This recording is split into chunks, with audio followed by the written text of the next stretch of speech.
how can I get to know somebody in a halal manner? Because unfortunately, a lot of the youth think that Islam is, you don't see the person you want to marry, it's just you meet on the wedding day and khalas, you get married.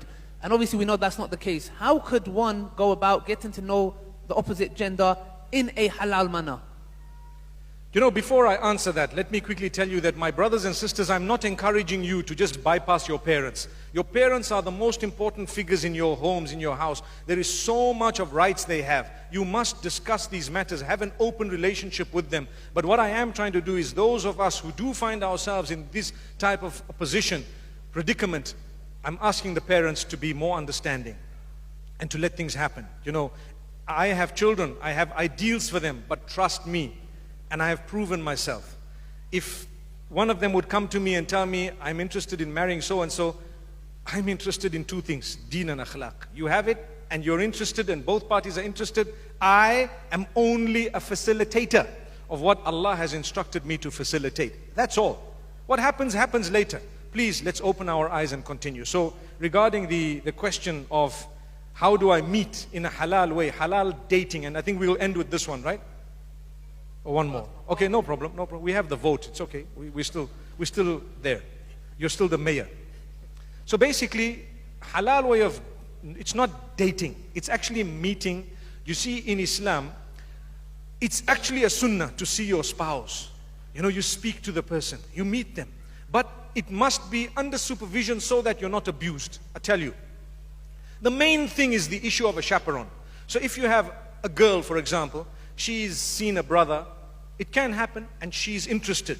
Wallahi, the best way of doing it is you get hold of your own brother, your father. You know, I have such a relationship with my children, I will do it for my daughter, any day. And if she's interested in someone, I'll go meet him, and so on, and tell him, hey, listen, you know, my daughter's showing an interest, for example, in you, and let's just get to know each other. You know, what do you think? And I can gauge, and don't involve your chaperone after you were already aborted once. You know what I mean? After everything's over, you're already in such love that there's no way that you're going to take no for an answer. That's a mistake that people make. You involve your family far down the line, you see. So what happens is initially they will look and they will then introduce you officially. I'm here, for example, and you can be seated there and have a nice chat, mashallah, coffee, a tea. I might not be able to listen in to exactly what you guys are saying, but mashallah, you're under the eye. There's no kissing, no touching, no nothing, because why? There can't be emotions at that stage. You're talking, you're discussing. What do you like, what do you not like? You see how the person speaks, how they look, they stand, how tall, short, all these things. It's permissible to look at these things, okay? So if you're satisfied, you can let your parents know. If both of you are satisfied and you're happy, alhamdulillah. If not, nowadays a lot of the people say, I need to meet you again. It's not enough. So you meet again, and you meet again, and you meet again. Every time, similar condition. There is no restriction as to the amount of meetings. Some people come to you and say, no, you must meet once and that's it. And you know what? You bring the tea in and you just say, Salaam alaikum, and you walk out. And he's seen the tea. Subhanallah. A wise guy will say, hang on. You brought me milk tea, I don't want milk tea. I need another cup of tea. I need green tea. And then she speaks to you. And then, trust me, the tea business was belonging to the 1960s and 70s. Subhanallah. At the moment, it's cappuccino, guys. So, you need to know, you're allowed to meet, you're allowed to talk, you're allowed to have a coffee together, you're allowed to sit and chat. You must know, because the last thing you want is for your daughter to marry a guy who's only marrying your daughter because he wants to please his parents, but he's got something on the side. And your daughter is banished. Wallahi, it's happening. Every day it's happening.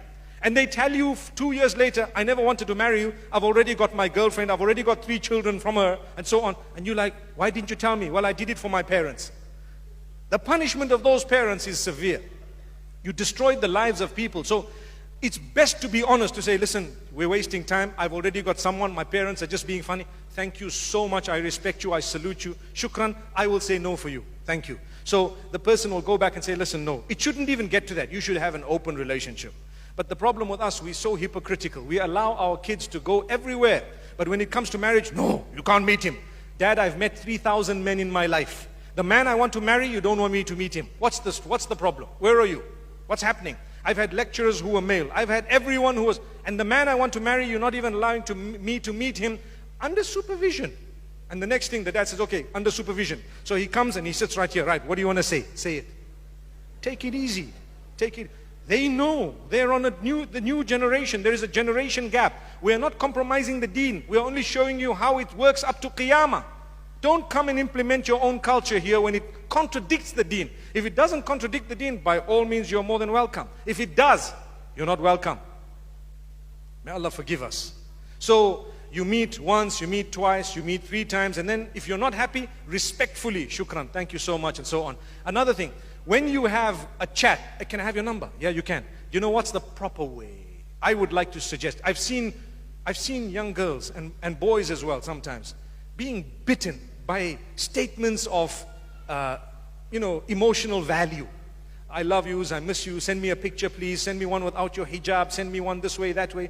And I know of Muslim children who send each other nudes and they come out, they release, they're blackmailed. Watch out, watch out. No matter how deep you think the relationship is, don't do something un-Islamic so that you won't be hurt. However, let's listen to this. So if you want to chat on WhatsApp, no problem, you can chat with me, but guess what?